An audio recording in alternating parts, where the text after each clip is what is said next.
سید معین الدین چشتی اجمیری رحمۃ اللہ علیہ کی سخاوت۔ خواجہ معین الدین چشتی اجمیری رحمۃ اللہ علیہ حد درجہ فیاض اور سخی تھے۔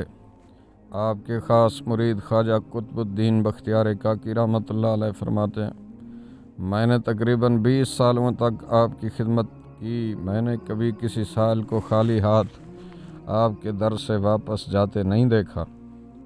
جب کوئی سائل آتا، آپ مصلی کے نیچے ہاتھ ڈال کر جو کچھ نکلتا اس سائل کو مرحمت فرما دیا کرتے تھے۔ یہ رسول اللہ صلی اللہ علیہ وسلم کی حدیث پر عمل کا ایک نمونہ ہے۔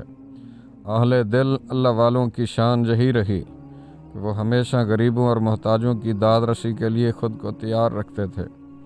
خواجہ معین الدین چشتی اجمیری رحمۃ اللہ علیہ کا یہ عمل ایک جانب تو مذہب اسلام پر عملی نمونہ ہے، دوسری جانب غیروں کی تالیف کا بھی بہترین ذریعہ تھا۔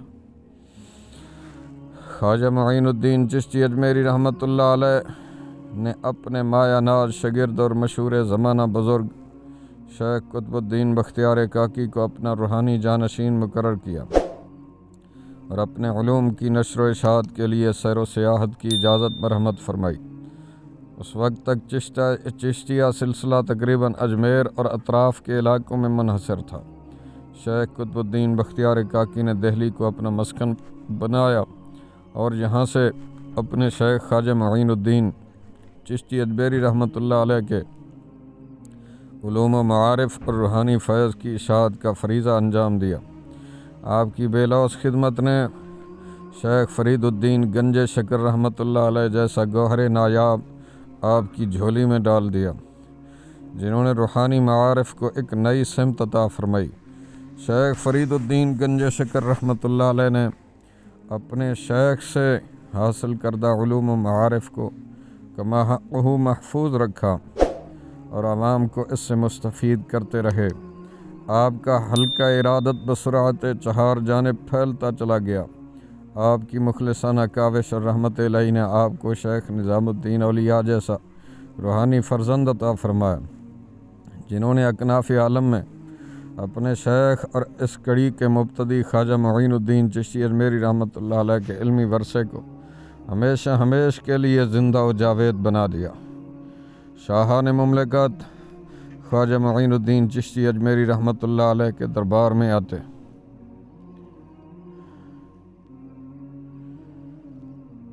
اللہ اکبر،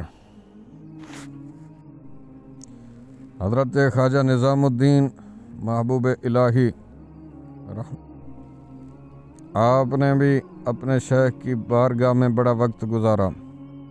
حضرت خواجہ معین الدین چشتی اجمیری رحمۃ اللہ علیہ کی درگاہ بنانے کا شرف دہلی کے نامور حکمران محمد بن تغلق کو نصیب ہوا۔ بعد ازاں مغل شہنشاہ شاہ جہاں نے اسی سے متصل وسیع و عریض خطہ پر اکبری مسجد کی تعمیر فرمائی تاکہ علم و عمل اور زہد و ورع کی اس عظیم شخصیت کے دامن ارادت سے وابستہ افراد بآسانی ان کے جوار میں یاد الہی میں مصروف رہیں۔ اجمیر شریف کا عظیم الشان نظام دروازہ بنانے کا شرف حیدرآباد کے نظام میر عثمان علی خان کے حصے میں آیا۔ بلند دروازہ کی تعمیر سلطان محمود خلجی کے حکم پر ہوئی۔ مغل سلطنت کے عظیم ترین شہنشاہ اکبر تقریباً ہر سال ماہ اہلیہ زیارت کے لیے تشریف لاتے اور یہاں کے فضائل و برکات سے مستفید ہوتے۔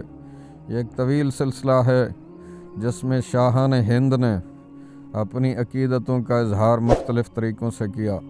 مغل سلطنت کے بعد برطانوی راج میں بھی آپ کی شان و شوکت برقرار رہی۔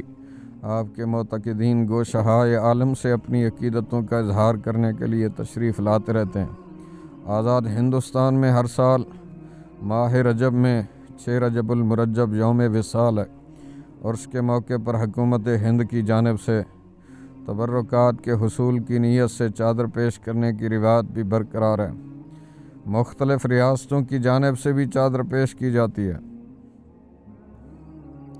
اکناف عالم سے ہر سال عرس کے موقع پر مختلف ممالک کے وفود شرکت کرتے ہیں۔